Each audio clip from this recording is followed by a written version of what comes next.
Vlad the Impaler, Vlad III, also referred to as Vlad Dracula, may have been born in the citadel of Sighisoara, Wallachia Principality or Voivodeship, in November or December 1431.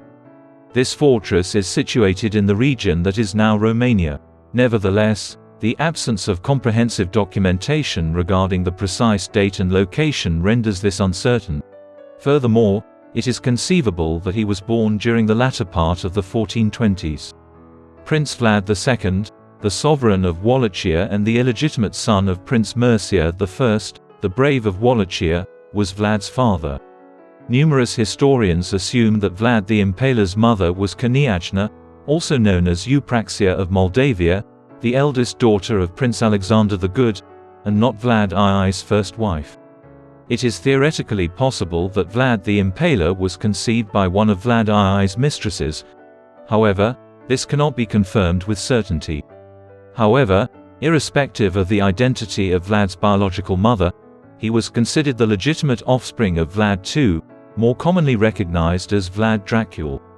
Vlad the Impaler's early life, as well as a significant portion of his later career, are most effectively illuminated through a close examination of his father's life. In the 1400s and 1410s, Vlad II was likely held as a hostage by the Hungarian and German administrations of the Holy Roman Emperor Sigismund I, although his early years were not well documented. Hostages, or pledges as they were more commonly referred to at the time, were an everyday occurrence in European politics during the 15th century. These were employed to ensure a follower's allegiance by stationing a member of their family at the court of their liege lord. Maintaining the association between noble families and fostering relationships were additional objectives. It provided Mircea I, the grandfather of Vlad the Impaler and the father of Vlad II, with additional opportunities to enter the regal courts of Hungary and the Holy Roman Empire. Additionally, it ensured that his illegitimate son would have a more prosperous future. On the contrary, this enabled Sigismund to secure the allegiance of the voivodeship of Wallachia, situated along the eastern periphery of the Kingdom of Hungary.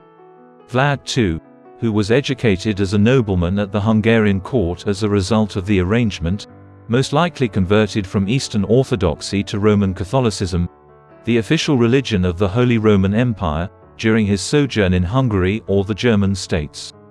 Following Mircea I's demise in 1418, Vlad II was granted the opportunity to continue his chivalric and aristocratic education while remaining as the emperor's page rather than being obligated to remain at the court of Emperor Sigismund. Shortly thereafter in 1420, his half-brother Mikhail, also known as Michael I, succeeded their father in Wallachia. However, Michael himself passed away shortly thereafter. During this time, Vlad II shifted his attention towards attaining the voivodeship of Wallachia for himself. He engaged in competition with his surviving family members and the other illegitimate offspring of Mircea in pursuit of this esteemed title. At this time, it is pertinent to evaluate the political climate of southeastern Europe, the area in which Vlad II and Vlad the Impaler would conduct business for the remainder of their lifetimes. Over the course of centuries, the Byzantine Empire exerted significant control over the Balkans region. This empire derived its name from the eastern Mediterranean state that endured the fall of the Western Roman Empire in the 5th century. However, during the late 14th and early 15th centuries, the Byzantine Empire had declined to the point where it merely ruled Istanbul, the present-day capital of Constantinople, which guarded a narrow pass between Asia and Europe, in addition to a few minor territories in Greece. A significant portion of its additional territories, including Thrace, Bulgaria, and Macedonia, as well as Anatolia in western Turkey, were acquired by the Ottoman Turks, an ascendant Muslim power that had extended into an area resembling contemporary Turkey. In the northwest, the Christian Kingdom of Hungary, ruled by Emperor Sigismund, was the dominant authority. Vlad II had been a pledge at his court for an extended period of time. Then, situated between the Ottoman Empire and the Kingdom of Hungary, there were a number of minor states, including the Principality of Transylvania and the Voivodeship of Wallachia, the latter two of which comprised a significant portion of modern-day Romania. During the 15th century, the region was witnessing two distinct processes. To commence, the Ottoman Empire was determined to seize Constantinople and ultimately dismantle the venerable Byzantine Empire. Second, the Ottoman sultans desired to extend into Christian Europe further to the northwest. Consequently, the 15th century witnessed the transformation of the buffer states along Hungary's eastern and southern borders, including the voivodeship of Wallachia, into critical arenas in the resistance against Ottoman expansion. Undoubtedly, hostilities transpired during the Battle of Kosovo in June 1389, wherein the Ottoman Empire engaged the Serbs, Bosnians, and other Christian powers in the Balkans in a violent yet fruitless conflict. As a consequence, the Serbs were significantly diminished to the point where they essentially surrendered to the Ottomans. Around the year 1431, when Vlad III was born, Wallachia remained predominantly a client principality of the Kingdom of Hungary. However, this status was progressively being challenged by the Ottomans, and numerous boyars or nobles of Wallachia deliberated on which side to support as the Turkish expansion continued. Vlad II and Vlad the Impaler would both have significant vested interests in these matters. Contrary in appearance to its geographical features, the Principality of Wallachia was inhabited by individuals of various faiths and cultures, including Eastern Orthodoxy, Christianity, Protestantism, Judaism, Germanism, Hungarians, Roma, Slavs, Jews, and Turks. In addition to Eastern Orthodoxy and Christianity, there were also Jews, Muslims, pagans, and Catholics. Constraints of war, external pressures, and internal unrest had hardened the land and its inhabitants to the point where they had become battle-scarred and predisposed to the Islamic and Christian armies' conflicts over the fate of Europe.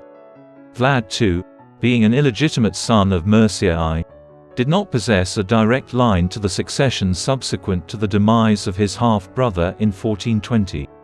Nevertheless, he achieved the position of voivode twice, commencing in 1436 and concluding in 1442, and continuing until his demise in 1447. However, this was not the case at the time of Vlad the Impaler's birth. The Hungarian nobility had already appointed Vlad II to serve at Sighisoara in defense of the region against potential Ottoman incursions. His responsibility was to protect the mountain passes extending from Transylvania to Wallachia against invasions by the Ottoman Empire, a formidable Islamic dominion. The capitulation of Wallachia to the Ottoman menace might have the consequence of exposing the Christian states of Europe to a substantial Islamic assault, thereby undermining their strength. Vlad II, who ascended to power in 1436, discovered his principality in a perilous juncture, divided between the Islamic Ottomans' burgeoning strength and the polarizing factions of the Catholic European court. Vladimir Dracula was anticipated to support his fellow Christians in their resistance against the Turks, given their significant conquest of the Byzantine Empire's Orthodox territories. Vlad the Impaler was born in 1431, the same year that his father was inducted into the chivalric Order of the Dragon, which was established by Emperor Sigismund in 1408 as a military order. Christian territories were guarded by the order against their numerous adversaries, most notably the Ottoman Turks situated in the southeast. By affiliating himself with this esteemed order, Vlad II acquired the appellation Dracula, which originates from the term drac, which means dragon in modern Romanian but signifies the demon. Vlad II Dracula would give birth to a significant lineage, including at least one illegitimate son, Vlad the Monk, and three legitimate sons, Mircea II, Vlad III, and Radu the Handsome. Dracula, which translates to son of the dragon, became the moniker given to each of the sons subsequent to Vlad I's initiation into the Order of the Dragon. Vlad the Impaler would triumphantly retain the appellation Dracula throughout his lifetime, in contrast to the contemporary era where the name Dracula has come to be associated with malevolence. Vlad Dracula commenced his knighthood training at Tirogovist at the age of 5, in accordance with his family's heritage as a fortress of Christian dominion in the Balkans, defending against the Ottoman advance. During this time, he acquired the customary proficiencies of a boyar's son: jousting, horsemanship, court etiquette, archery, strategy, swimming, hunting, tracking, and combat training. In preparation for his forthcoming military career, Vlad appeared to flourish during the rigorous physical training and demonstrated exceptional proficiency in these activities. In his forthcoming role as Prince of Wallachia and as a commander overseeing volunteers and soldiers in opposition to his numerous adversaries, this trait would prove advantageous. Furthermore, during his formative years, he likely acquired knowledge of the novel firearms and cannons that were being integrated into the armies of Europe. These developments would have a profound impact on the future of warfare in this exceedingly militarized region of the world. Vlad Dracula, the second son of Vlad II, was brought up in an aristocratic household with his siblings. He received an education commensurate with young boyars or nobility of the time, which included instruction in various subjects such as reading, philosophy, writing, mathematics, the classics, and foreign languages. These subjects were taught to him by noble women, tutors, and courtiers. Vlad was presumably educated in the Eastern Orthodox faith, where he was also instructed in history, politics, and the intricate circumstances of Wallachia, as well as its significance in relation to land, religion, and conflict. In the aftermath of the untimely demises of Holy Roman Emperor and King of Hungary Albert II on October 27, 1439, and Emperor Sigismund in 1437, the Hungarian nobility elected Vladislav III of Poland as the reigning monarch of Hungary the year that followed. John Hunyadi, a Hungarian boyar and military commander alternatively recognized as Janku of Hunedoara, was selected by Władysław to assume the role of voivode of Transylvania.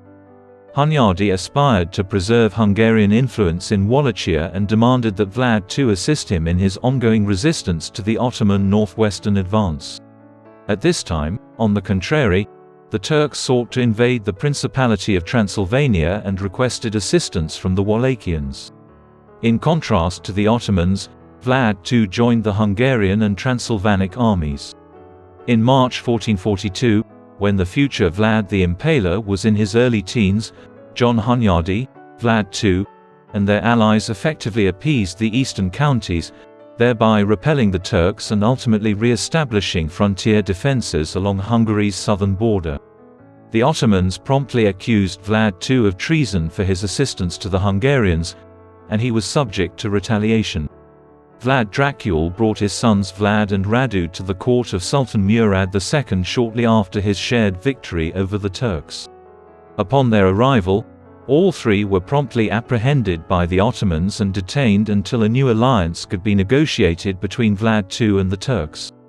In exchange for payment and an indication of allegiance, the Sultan required Vlad Dracula to atone for his endeavors in the Turkish eyes. With reluctance, he consented and surrendered his sons as captives to the Sultan until the Ottomans recouped the debt. This underscores the growing challenges encountered by the nobles of Wallachia during this era, as they found themselves ensnared between two imperial powers, the King of Hungary and the Ottoman Sultan, both of which considered the Wallachians to be their subjects.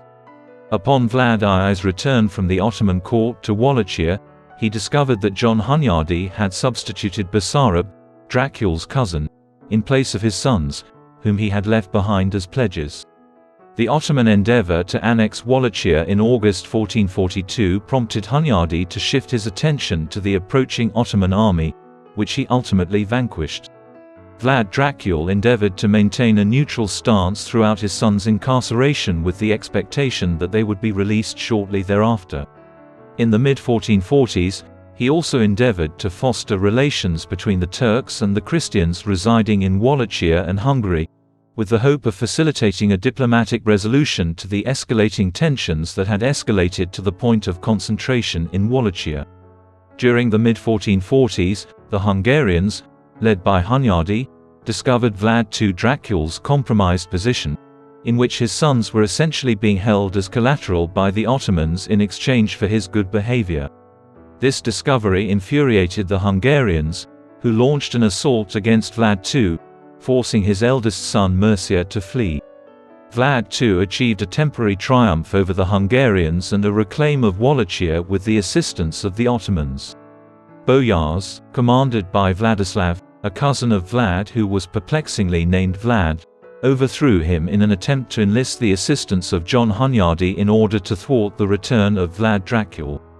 As a consequence of the boyars' revolt, Vlad II was compelled to assemble an army with the assistance of the remaining Ottomans and recruit personnel from Wallachia. In 1447, upon the arrival of Hunyadi and his forces, the Hungarians, Transylvanians, and Wallachian boyars under the leadership of Vladislav vanquished the armies of Vlad Dracula and Mercia, resulting in Mercia's capture. Following this, Mercia endured severe torment, including the burning of his eyes, before being entombed alive. Following his return to seek retribution for his son's demise, Vlad Dracula was apprehended and promptly put to death, most likely by being beheaded or burnt at the stake in November 1447. There is a widespread belief that Vlad Dracula was in this instance betrayed by his cousin Vladislav, who later ascended to the voivodeship as Vladislav II in 1447.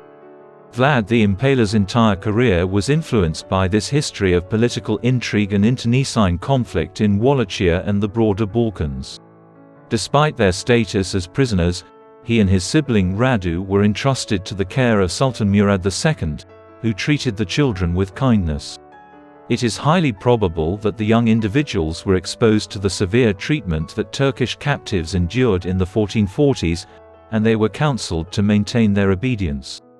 Based on an abundance of historical sources, Vlad and Radu's favorable treatment by the Sultan can be attributed to their status as guests rather than prisoners, much like how their father was treated favorably as a pledge at the court of Emperor Sigismund more than 3 decades prior. The objective of this favorable treatment was to inspire the Wallachian princes' allegiance and secure their eventual return to Wallachia to govern the voivodeship as pro-Ottoman rulers who would form an alliance with the Turks in opposition to the Hungarians and their allies. Nevertheless, Vlad would resist these endeavors to gain his favor. Radu Dracula and Vlad III continued their education at the Igorgos citadel, situated in what is now central Turkey, on the Anatolian plateau, at the Ottoman court. Although the brothers were of Christian faith, they pursued a traditional education akin to that of nobility, which included logic, philosophy, combat, and equestrian riding, in addition to studying literature, the Quran, Persian, and Turkish languages. Vlad devoted himself to the study of martial arts, seemingly motivated by his hatred of the Turks, with the end objective in mind: attaining the rank of voivode of Wallachia and destroying the Ottoman Empire. Vlad resisted vehemently the Ottomans' attempts to subjugate the Wallachian princes. As a consequence, he was severely punished. On the contrary, Radu assimilated into Islam after embracing his encounter with the Turks. Subsequently, he offered his services as a janissary, an esteemed household security assigned to the sultans of the Ottoman Empire. Typically, janissaries were circumcised former Christians who had undergone the Islamic faith conversion process. During this period, Radu developed a strong bond with Mehmed II, the son and heir of the Sultan, whom he would later serve. Due to their intimate relationship, rumors circulated in later years suggesting that Radu and Mehmed were romantically involved. Vlad Dracula was enraged by Radu's conversion, his close relationship with Mehmed II, and his reverence for Ottoman culture.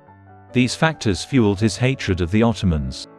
Following the Hungarians' destruction of his father and older sibling, Vlad Dracula emerged as the rightful heir to his family's esteemed status in Wallachia.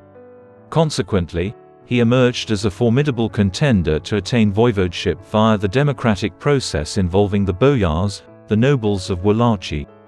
In addition, Vlad and Radu were liberated from their captors by the demise of his father.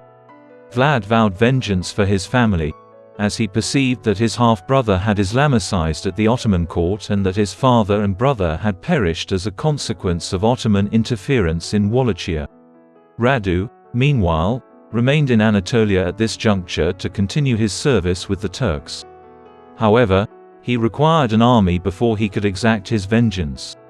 Ironically, in an effort to thwart the Hungarians' intention to conquer Wallachia after the death of Vlad II, the Turks furnished Vlad III Dracula with the military forces he required to re-establish dominance in the region. Undoubtedly, the Sultan held the belief that by arming a vassal prince in this manner, he was effectively endorsing him. However, the Turks would eventually discover that this was not the case. Vlad, bolstered by this Ottoman assistance, ascended to power in Wallachia in 1448, at the age of 17 or 21 at the latest. At this critical moment, he effectively deposed his cousin Vladislav II, who was engaged in combat with the Ottomans in the southern region. A feast was attended by a number of the boyars who might have been implicated in the demise of Vlad's father and brother as one of the prince's initial legendary deeds. As an act of defiance, he allegedly ordered his soldiers to stab and execute them by spearheading, although the veracity of these assertions is questionable. As Prince of Wallachia, Vlad III Dracula was deposed by the Hungarians, Transylvanians, and Wallachians within a matter of months. His cousin Vladislav II was reinstated as voivode once more subsequent to his return from a campaign against the Turks. As a result, Vlad was momentarily compelled into exile and established himself in the adjacent region of Moldavia to evade additional trouble at home. Vlad resided in Moldavia during the companionship of his uncle, Prince Bogdan II, and his cousin, Prince Stephen, until Bogdan's brother Petru Aron murdered him in October 1451. Vlad and Stephen managed to escape to Transylvania via the Borgo Pass. Subsequently, John Hunyadi and the Prince of Hungary Ladislaus took in the two individuals. In the preceding 2 years, Hunyadi had endured significant setbacks in Varna and Kosovo, which had diminished his influence, power, and prestige. Two of his titles, Viceroy of Hungary and Governor of Transylvania, had been revoked, and he was confronted with increased mistrust from the Hungarian Diet, or Parliament. Notwithstanding these setbacks, he managed numerous estates across his domain and remained in command of a formidable military force that he could summon without delay. Vlad's recent transgressions notwithstanding, Hunyadi chose to show him clemency, realizing that Dracula's hatred could be advantageous if directed at the Turks. Moreover, having spent years at the Sultan's court, Vlad's intimate knowledge of the Ottoman Empire could have rendered him a significant and invaluable advisor for Hunyadi if properly courted. Additionally, the truce may have been influenced by Hunyadi and Vladislav's growing disillusionment with the Turks and their shared hatred for them. Vlad required protection, and Hunyadi, who was obviously accountable for the deaths of Vlad's father and brother, required allies. Each could provide the other with precisely what they needed in the short term. The extent to which Vlad and Hunyadi acknowledged one another's dependence remains uncertain, as does the extent to which an authentic peace agreement was achieved. Vladislav extended his felicitations and recommenced the bilateral alliance between Wallachia and its neighboring regions upon the ascension of Mehmed II to the throne of the Ottoman Empire in January 1451. In doing so, he extended his service and hospitality to both the adversarial realms of the Kingdom of Hungary and the Ottoman Empire. This arrangement safeguarded and paralyzed Wallachia, but it also presented Hunyadi with a chance to enlist Vlad Dracula's assistance in his battle against the Turks. Vlad was bestowed with a military assignment and an invitation to attend Hunyadi's court. Hunyadi accompanied the youth to observe the Hungarian Diet, where he further educated him in the noblemanly arts of combat and directed his attention towards intellectual development. Upon Ladislaus's coronation as King of Hungary, Dracula vowed allegiance to him, and Hunyadi managed to reconcile with Count Ulrich Cilli, his former adversary. Cilli was a supporter of the newly crowned Holy Roman Emperor Frederick III and a relative of the previous Emperor Sigismund. In the interim, during the late 1440s and early 1450s, as Vlad's influence among the Hungarians increased, his cousin and rival for power in Wallachia, Vladislav II, saw his own position weakened. An additional significant engagement transpired at Kosovo in October 1448, this time involving the Ottomans and the Hungarians and their allies. John Hunyadi headed the campaign, which was organized in the style of a religious crusade and included German mercenary contingents. Approximately 8,000 Wallachians appeared on the battlefield in the autumn, but Vladislav refrained from personally delivering any assistance. Hunyadi and his allies suffered a humiliating defeat at the hands of the Ottomans, which paved the way for them to launch a final assault on Constantinople without apprehension of significant military turmoil in the Balkans in the years that followed. Hunyadi, on the contrary, refused to pardon Vladislav for his act of betrayal. As a result, Hungary and Transylvania launched a diplomatic and commercial conflict against Wallachia in the years that followed, and the Hungarian commander grew increasingly favorable to the notion of Vlad Dracula replacing Vladislav as voivodeship leader. The seismic event in the expansion of Ottoman power in southeastern Europe occurred 5 years later. The Ottoman Empire, led by Sultan Mehmed II, successfully captured Constantinople on May 29, 1453. As a result, the remnants of the Byzantine Empire were obliterated and the capital of the Ottoman Empire was established in the city. After more than a millennium of service as a Christian cathedral, Hagia Sophia underwent a transformation into a mosque. The Turkish conquest of Constantinople, accompanied by an unparalleled military force throughout the continent, created the potential for Mehmed II to exert control over a significant portion of southeastern Europe. Furthermore, John Hunyadi was informed that due to Vladislav's close association with the Sultan, Belgrade would likely be the target of the subsequent assault on European territories. The Kingdom of Hungary would be vulnerable to additional Turkish incursions if Belgrade were to fall, particularly if the Turkish fleet utilized the Danube to enter the cities of Vienna and Buda. The Ottoman army was amassed in the vicinity of the fortress of Adrianople, which is now Edirne in northwest Turkey, during the winter of 1455 to 1456. Saint John of Capistrano, a Minorite Franciscan monk who would subsequently be canonized by the Catholic Church, delivered a speech in Győr, Hungary, where he motivated others to take action against the Ottomans by proclaiming, "God willing, we shall expel the Turks from Europe." Over the course of the previous 4 centuries, such declarations had galvanized millions to support the crusade, and Hunyadi, Vlad, and Hunyadi's son Laszlo were present, moved by the appeal for a renewed crusade in response to the impending Ottoman invasion.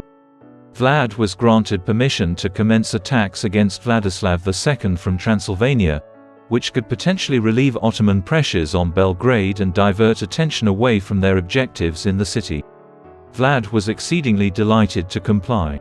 Vlad commanded a number of expeditions across Wallachia and Transylvania with the objective of harassing and subduing Vladislav, who was compelled to engage in combat with standing armies while also recovering from minor skirmishes. On August 20, 1456, these culminated in a gathering in the market town of Targza. Vladislav and Vlad the Impaler encountered one another on the battlefield as their armies readied themselves for combat. However, prior to a more extensive confrontation, Vlad mounted his horse and confronted his opponent in hand-to-hand combat. Vladislav consented, and during the ensuing conflict, Dracula too was slain. Thus, he exacted vengeance on the man who had deposed and murdered his father and brother after nearly 9 years. Following this, Vlad reclaimed the voivodeship of Wallachia and solidified his position as the principality's undisputed monarch. Prince Vlad, son of Vlad the Great, ascended to the throne of Wallachia and assumed the title sovereign and ruler of Ungro Wallachia and the duchies of Amlers and Fagaras. In exchange for his return to King Ladislaus's favor, the duchies were bestowed upon Vlad. He established relationships with local mayors in Transylvania and the newly appointed commander of Belgrade, Hunyadi's son Laszlo, in order to safeguard his borders. In the northern region, he endeavored to instigate rebellion among the boyars against Petru Aron, his adversary from Moldavia and a fellow Balkan prince who, similar to Vladislav II, had defected to the Ottomans a few years prior. A few months after gaining control of Wallachia in 1457, Stephen, Vlad's cousin, was effectively installed in Moldavia subsequent to the deposition of Petru Aron there. Vlad had incited discontent among the boyars and amassed a troop of approximately 6,000 Wallachians in support of this endeavor. Vlad began to solidify his reputation as a formidable commander and a violent and severe leader who aimed to safeguard the Wallachian state's social and economic stability. He rebuilt villages, strengthened the military and economy, and restricted foreign trade in order to foster the growth of the domestic market, all while promoting the prosperity of local merchants. Following his ascension to power, the Ottomans dispatched envoys to Vlad Dracula with the intention of obtaining tribute and securing unhindered passage for their soldiers through Wallachia as an expression of allegiance to the Turks. However, Vlad declined to embark on the journey to Constantinople to grovel before the Sultan. During this period, he initiated the reconstruction of fortifications and walls encircling his cities. Additionally, he adopted the cruel practice of impalement as a form of punishment, which was prevalent throughout the Ottoman Empire and was used to execute prisoners and traitors. He must have witnessed this as a juvenile hostage. Those who were accountable for the demise of Vlad's brother and father were his initial targets of wrath, specifically the boyars residing in Wallachia and Transylvania. He seized and subsequently redistributed their properties, territories, and other commodities to his allies, while apprehending and retaining his adversaries. The boyars were subsequently put to death, primarily by means of impalement, and their remains were erected throughout his domain as a symbolic gesture of caution. His strategies served as an indictment of his adversaries and a strategy to eliminate those who had ventured to oppose him. Additional purported methods of torturous demise employed by Vlad included subjecting his victims to animal feasting, exposing them to environmental elements, burning them alive, amputating body parts including fingers, toes, limbs, eyes, ears, noses, tongues, breasts, nipples, and penises, skinning them alive, and boiling them. It was said that he would occasionally feast and exult in the deaths of those around him while they were being tortured or impaled. If the legends surrounding Vlad the Impaler's monstrous nature are to be believed, then the prince inflicted some of the most heinous mistreatment on women, specifically concerning their sexual fidelity. Vlad seemingly subjected women who were found to have engaged in extramarital affairs, been promiscuous while unmarried, or were widows to particularly severe punishments. Such punishments reportedly included vaginal and breast mutilation, as well as immolation on a hot poker in the presence of their betrayal partners. The paramours were frequently coerced into consuming the amputated body parts as their companion bled to death, thus participating in the torture.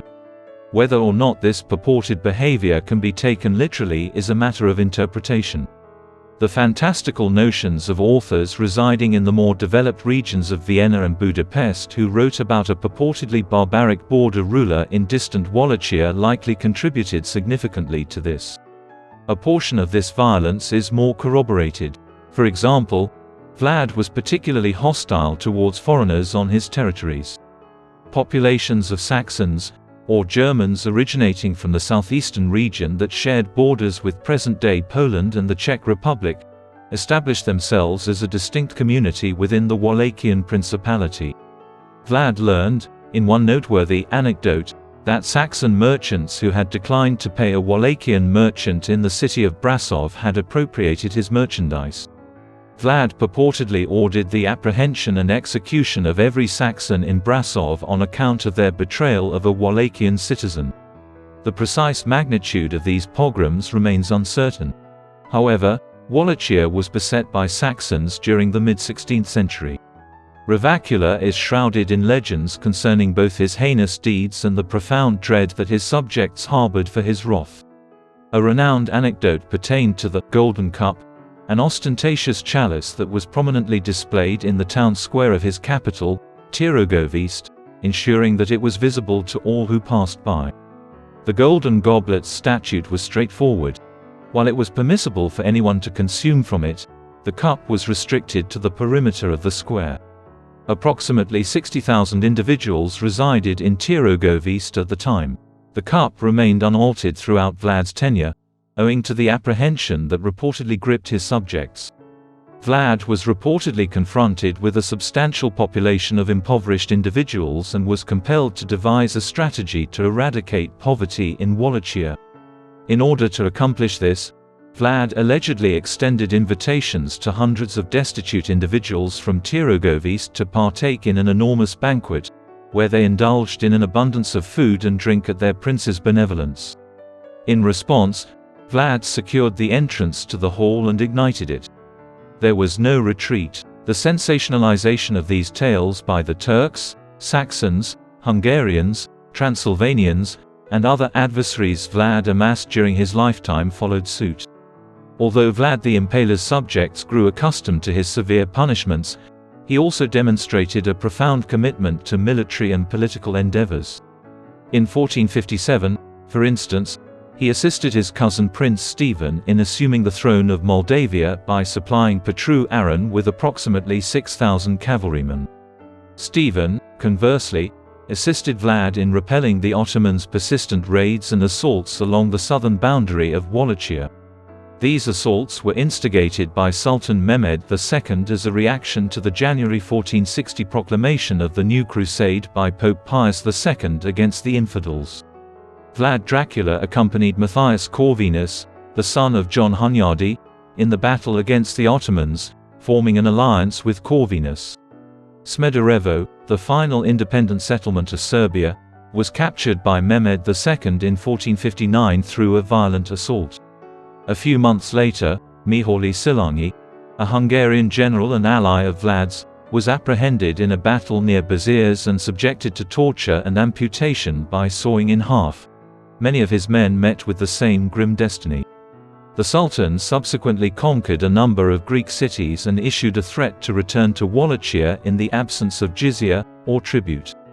To Vlad's court, envoys were dispatched to procure both personnel and funds for the Janissary forces. During this particular moment in 1460, Vlad Dracula made the decision to provide a clearer stance regarding the potentiality of a connection with the Turks. As part of the Ottoman way of life, he requested that the emissaries remove their turbans upon their arrival.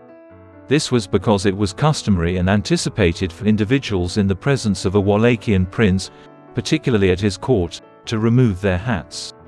The diplomats declined, citing the fact that it was a fashion accessory. As soon as Vlad informed them that he would not negotiate and would not concede anything to the Sultan, he had the turbans of the representatives affixed to their heads. Symbolically rejecting any assertions of Turkish dominion in Wallachia, it was undeniably direct and impactful. As soon as the Turks led assaults against the Transylvanians and began recruiting soldiers across the Danube, Vlad IV responded by promptly executing any prisoners his forces captured during the conflict. In a letter dated November 1461, he informed the Sultan that financial constraints prevented him from paying tribute, but that he would be willing to travel to Constantinople to negotiate an alternative arrangement. At this juncture, upon learning of Vlad's re-established alliance with Corvinus, the Sultan endeavored to entice Vlad into an ambush in order to capture him and transport him in chains to Constantinople. Vlad, having become aware of the scheme, devised his own trap for Hamza Pasha, the Sultan's bey or chieftain of Nicopolis, and his troops in a narrow pass north of Giurgiu. He utilized gunpowder to decisively overcome the Turks. The Transylvanian army swiftly encircled and defeated the bey and his troops. Vlad the Impaler subsequently ordered the Turkish forces to be impaled to death. By having Pasha skewered on a stake taller than his soldiers, he intended to indicate his position and rank. The staked corpses were deposited in a field, creating an eerie forest. At this juncture, Vlad was obviously causing concern for the Sultan in Istanbul. It is said that he struck the messenger who conveyed the news of the ambush in a fit of rage upon learning of this most recent setback. Vlad initiated a turbulent military campaign into Ottoman territory during the spring of 1462. Vlad was able to infiltrate the Ottoman territories situated opposite the Danube by virtue of his proficiency in Turkish. He directed his forces across the Turkish-occupied regions of Bulgaria, situated between the Black Sea and Serbia. After requesting that the gates be opened in his favor, he would proceed to command an army into battle. Over the course of 2 weeks, Vlad the Impaler executed every soldier and Ottoman sympathizer while traversing more than 800 kilometers. They executed well in excess of 23,000 Turks and allies by executing them by spearing and displaying their corpses at the stakes. The Sultan, in retaliation, dispatched his forces to annihilate the Wallachian port of Brela. However, Vlad and his forces defeated the 18,000-man force he had dispatched under the command of his vizier Mahmud, leaving behind only about 8,000 Ottomans. These triumphs cemented Vlad's status as a prosperous warlord in Europe, a formidable protector of the continent's borders against the Ottoman infidels. He was feted by the Pope and held in high regard by Christians for a brief period of time, but was reviled and feared by Muslims. The Sultan became enraged upon hearing of Vlad the Impaler's ongoing triumphs and proceeded to engage in direct conflict with the prince. At this moment, each monarch was preparing his army for the impending conflict. Comprised of his bodyguards, engineers, comfort women, clerics, astrologers, riflemen, pikemen, cannons, slave soldiers, archers, infantry, janissaries, and cavalry, the Sultan amassed an army of 150,000 to 300,000 men. Radu, the sibling of Dracula, even mustered Turkish forces and commanded approximately 4,000 cavalrymen. In light of the fact that Corvinus refused to assist Vlad despite Dracula's entreaty, Vlad amassed a considerably diminished army. Recruiting Roma captives and farmers, men, women, and children aged 12 to 18 were utilized to construct an army of approximately 30,000 inadequately trained, armed, and armored Transylvanians.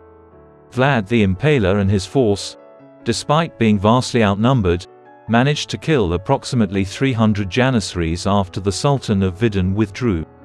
He understood that the only way to prevail was to perpetrate heinous acts of violence. Vlad could no longer aspire to defeat the Ottomans on the battlefield. His best option was to conduct a clandestine campaign in a nation where he and his forces would have greater local support and a more comprehensive understanding of the situation. As the Sultan's army advanced, the Prince of Wallachia issued an order for the evacuation of the adjacent territories, removing the inhabitants and livestock from the area. By employing the scorched earth strategy, he contaminated lakes and rivers with the remains of humans and animals and burned farmland to ruin crops. This would leave the advancing Turks with nothing but desolate fields. Vlad, cognizant of the fact that his army would be no match for the Ottomans, harassed his Turkish adversaries through guerrilla tactics and night assaults. Those afflicted with contagious diseases, including bubonic plague, leprosy, tuberculosis, or cholera, were additionally directed by Vlad to seek refuge in Ottoman camps or in villages situated along the invaders' path. This could potentially lead to the spread of disease throughout the region and further contaminate the Turks. In this location, Vlad was effectively employing biological or germ warfare to impede the Ottoman advance and deplete their forces. These covert endeavors proved extraordinarily successful in impeding the Ottomans' progress towards conquering Wallachia. The advancing Turkish forces encountered the capital of Wallachia, Targovista, which is also the location of the Poyanari castle from Vlad Dracula's Gothic tales. In the past, the Turkish forces had been unsuccessful in seizing both the island of Snagav and the fortress of Bucharest. Vlad instructed his 24,000 soldiers to seek refuge in the highlands adjacent to the capital in the face of the Ottomans' approach to the city limits. Vlad the Impaler, cognizant of the fact that if he and his men hunkered down in the mountains, they would perish at the hands of the Sultan's army or starve, utilized his knowledge and previous experiences to escape. Vlad once more assumed a disguise and infiltrated the Ottoman army camp by means of his mastery of the Turkish language, which enabled him to pass unobserved through the tents. It was his revelation that the Sultan had instructed his troops to remain confined to their shelters in anticipation of an impending assault, so as to prevent them from losing composure. He returned to his mountain camp after discovering the whereabouts of the Sultan's tent in order to devise a strategy to assault Mehmed's forces and subsequently execute the Sultan within his tent. The Prince of Wallachia divided his forces in half on the evening of June 17, 1462, and instructed them to launch an assault from both sides of the camp, utilizing the Turkish detainees as surveillance to assist in penetrating the camp's perimeter. The first surge struck the camp and rolled through it. The opposing side took no action. The Wallachians defeated an estimated 15,000 Ottomans with a mere 5,000 casualties among themselves. Vlad Dracula entered the incorrect tent by accident. Had he been in the correct one, he might have been able to execute his initial strategy of assassinating the Turkish monarch. However, the occurrence, subsequently referred to as the night attack on Targovista, stands as a momentous juncture in Vlad's illustrious career, an episode during which he came perilously close to infiltrating the Ottoman camp and eliminating the conquest of Constantinople. Vlad the Impaler and his forces withdrew to the highlands at the onset of dawn and evaded pursuers. Although a considerable number of the Ottomans were disheartened and yearned to retreat to their homelands, Sultan Mehmed remained resolute in his decision to proceed with the campaign. However, mere hours later, they encountered the eerie arena that Vlad had embellished months prior with the remains of Hamza Pasha and his 20,000-man army. The scene astonished the Turks, and even by the harsh standards of warfare in the Balkans during this era, it was especially abhorrent. The Sultan therefore issued an order for his subjects to return, abandoning Radu and his janissaries to supervise the situation on June 22 near Targovista. A legend has it that the first wife of Dracula, an unidentified woman whose reputation has been established solely through Romanian historical annals, witnessed the advent of Radu and his forces at the fortress's base in Targovista, situated atop the cliffs that offered an overlook of the city and the Argeș River. Additional information regarding Mine the Bad, whom Vlad the Impaler shared with her, is currently undisclosed. According to legend, however, when Vlad's wife saw the Ottomans approaching, she stated that she would rather feed the fish than be captured by the Turks. She then committed suicide by diving into the depths of the water. Radu presently positioned himself as the nominal sovereign of Wallachia, whereas the Ottomans proceeded with the destruction of Brela. Radu Dracula spearheaded a series of assaults across Wallachia as his sibling and the remaining Vlad's forces hastily approached the town of Chilia. Stephen III of Moldavia had commenced a siege in this location in an attempt to capitalize on the predicament of his former close ally, which had ensued due to the Ottoman Empire's enormous conquest of his territories. Although Vlad and his army managed to repel Stephen and his forces, Stephen was injured as a result. Despite this meager triumph, Vlad was compelled to flee to Hungary in order to seek the counsel of Matthias Corvinus in order to devise strategies and tactics for future engagements. Vlad held the belief, by the conclusion of autumn 1462, that he had effectively secured Hungarian backing to mount a retaliatory assault against the Ottomans the subsequent spring. However, Corvinus had strategically devised an ambush at Castle King's Rock, which ensnared Vlad as he traversed into Wallachia. The precise motive behind Corvinus's betrayal of Vlad is unknown. However, speculation has it that he desired the throne of the Holy Roman Empire and that ceasing hostilities with the Ottomans would have enabled him to shift his focus to Central Europe. Irrespective of the motivations behind it, Corvinus did not attain the title of Holy Roman Emperor. However, he was crowned King Matthias of Hungary in 1464. Late in 1462, Vlad perished as a result of his position as a border warlord entangled between the Ottomans and Hungarians. Despite his resolute resistance against the Turks for a period of 15 years and counting, he continued to face mistrust in Buda. Consequently, he was imprisoned on the implausible charge of coordinating with the Sultan. Vlad was confined between 1462 and 1466, initially in the fortress of Oratea, which is now Podu Dambavate, and then in Visegrad. The relationship between King Matthias and Vlad improved during this time, despite the fact that Vlad remained imprisoned. While this was occurring, Wallachia was governed by his brother Radu, who was the true collaborator of the Sultan and the new voivode. During the initial years of his house imprisonment, Vlad Dracula married King Matthias's cousin Ilona Silangi and converted to Catholicism. Increased liberty was granted to him in 1466. Vlad and Ilona were bestowed with a residence in Pest, which, in addition to Buda, was situated on both banks of the Danube and would eventually converge to form Budapest. Vlad IV Tepelus and Mercia, their two offspring, made their home here. Vlad settled into what appeared to be a sedentary retirement and spent many years here. In reality, however, he was eager to reclaim his position in Wallachia. In the mid-1470s, Vlad Dracula, who had been in Hungary for more than a decade, approached Stephen V Bathory, a notable military strategist, future voivode of Transylvania, Hungarian judge royal, and ally of King Matthias, for assistance in assembling an army comprised of forces from Moldavia, Hungary, Transylvania, and Wallachia. Stephen and Vlad were tasked with a straightforward objective: annex Wallachia from Prince Basarab Lyota Cel Batran, who had previously acquired the voivodeship from Radu, Vlad's brother, in late 1474 or early 1475. It seems that Radu perished in the process of reclaiming the position himself shortly thereafter. However, the specifics of his demise remain ambiguous.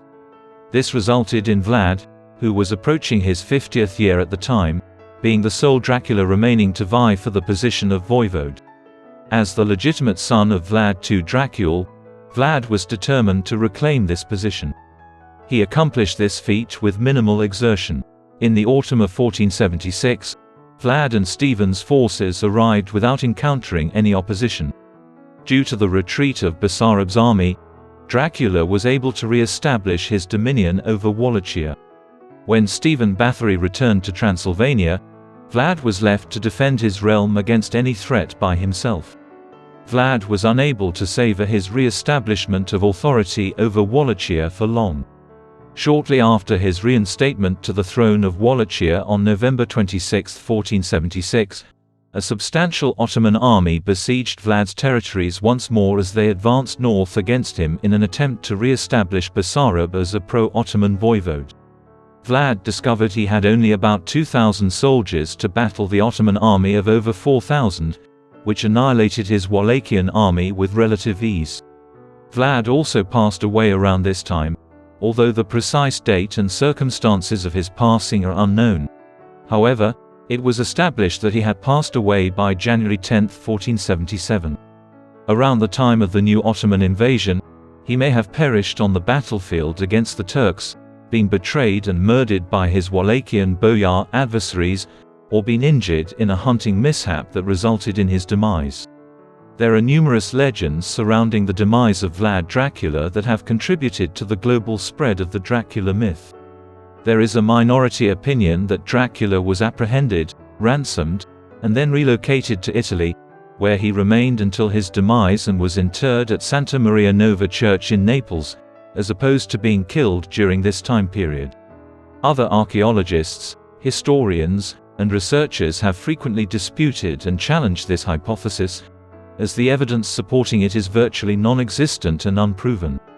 According to the prevailing account, Vlad the Impaler met his demise at the hands of the Ottomans.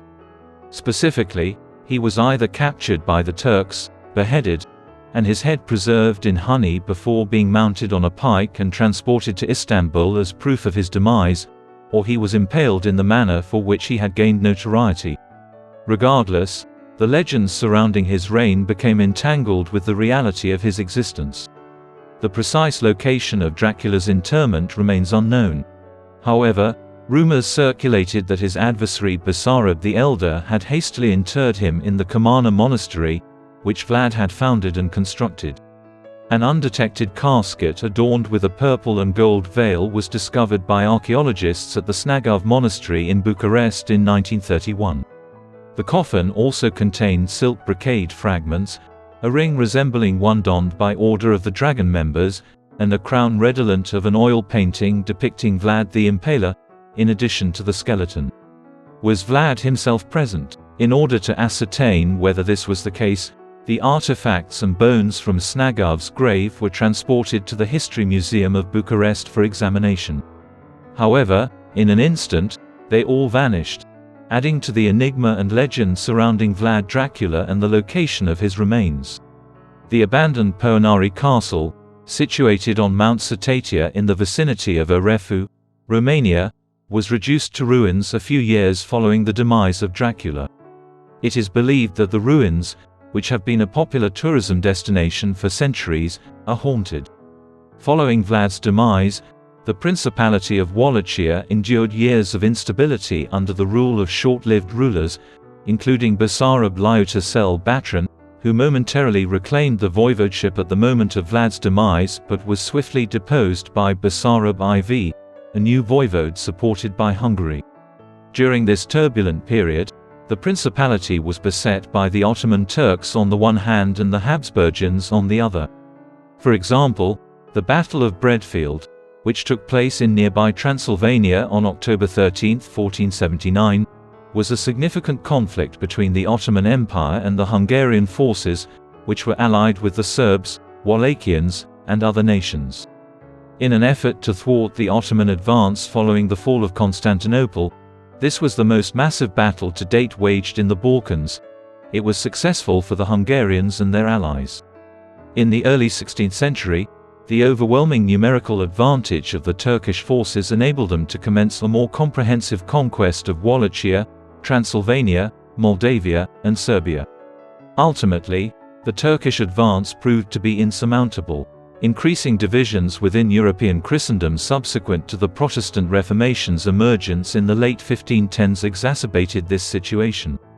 Thus, at the Battle of Mohacs in 1526, Sultan Suleiman the Magnificent decisively defeated the remaining Balkan powers and the Hungarians. As a result, for the subsequent 2 centuries, the Austrian Habsburgs served as the foremost line of defense for European Christendom. This was a responsibility they were frequently compelled to fulfill, most notably in 1683 when the Turks threatened to capture Vienna and were only thwarted by the Polish army's arrival to assist the Austrians. In light of the foregoing, it is unsurprising that Wallachia, notwithstanding Vlad's endeavors to oppose Turkish encroachments, was firmly established under Ottoman dominion in the 16th century. This state persisted until the late 18th century, when Russian geopolitical supremacy in the region replaced Turkish domination. Unsurprisingly, during the 19th century, when Romanian nationalism emerged as a significant force in the region, Vlad was reconceived not as a brutal, sadistic sovereign but as a Romanian nationalist who had attempted to resist Turkish subjugation of Wallachia. At present, Vlad Dracula is often regarded as a paradigmatic figure representing the human incarnation of malevolence. His name has become synonymous with the brutality and aggression he inflicted upon both his subjects and adversaries. Bram Stoker's Dracula, a late 19th-century Gothic novel narrated through the letters of various characters detailing their encounters with an enigmatic individual known as Count Dracula, later exposed to be a vampire, represented him in the most renowned way.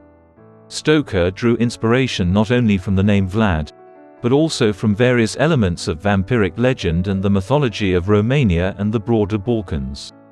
How does one evaluate a figure whose existence is obscured by legend, exaggeration, and fantastical stories, such as Vlad III Dracula?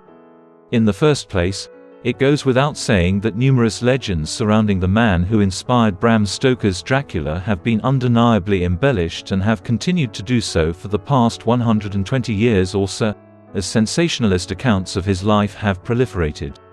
Prior to anything else, it is imperative to clarify that Vlad was almost certainly not as bloodthirsty and despotic as numerous biographies of his life claimed. These fabricated anecdotes regarding him originated in his youth and have persisted ever since. In late 15th and 16th century Europe, there was a comparable eagerness among pamphleteers and writers to fabricate elaborate legends concerning an enigmatic ruler that resided on the periphery of Europe and was notorious for his egregious cruelty. This practice adhered to the early modern European inclination to portray individuals of diverse cultures as barbaric and exaggeratedly violent. Therefore, it is imperative to approach any evaluation of Vlad the Impaler with considerable skepticism regarding the literature that has been devoted to him in the past 550 years. However, notwithstanding these concerns, it is indisputable that Vlad's notoriety must have originated from some source. He frequently utilized the strategy of ensnaring his adversaries on spikes, despite the preposterous notion that more than 100,000 individuals were taken advantage of by this inclination. Likewise, in an effort to establish dominion over Wallachia, he might have extensively implemented methods of torture and other forms of oppression. Despite the fact that this does not justify his conduct, it must be considered in context. When interpreting the life of Vlad the Impaler, it is crucial to bear in mind that he lived during a time of escalating slaughter and brutality in southeastern Europe, as the religious conflicts between the Christian Kingdom of Hungary and the buffer states, e.g., Wallachia, intensified in opposition to the Ottoman Turks' advances. Wallachia was situated in a perilous predicament amidst the conflict between Muslim Ottomans and Christian Hungary, perpetually besieged by both factions as they endeavored to impose their preferred candidates as voivode. Every faction was involved in violent crimes and heinous acts of atrocity. When examined from this perspective, Vlad did not genuinely incite the utmost violence in Wallachia during the 15th century. Rather, he was more of a product of the culture of violence. Therefore, it is unlikely that he ought to be idealized as the national hero of Romania, nor should he be regarded as an exceptionally peculiar individual in Wallachia during the late Middle Ages. In your opinion, what is Vlad the Impaler like? Do you consider him a somber hero who safeguarded Romania amidst a broader religious conflict in the Balkans, in which Wallachia was embroiled, or a bloodthirsty lunatic who personified the darkest aspects of humanity? Kindly provide your feedback in the remarks section. Until then, we appreciate your attention.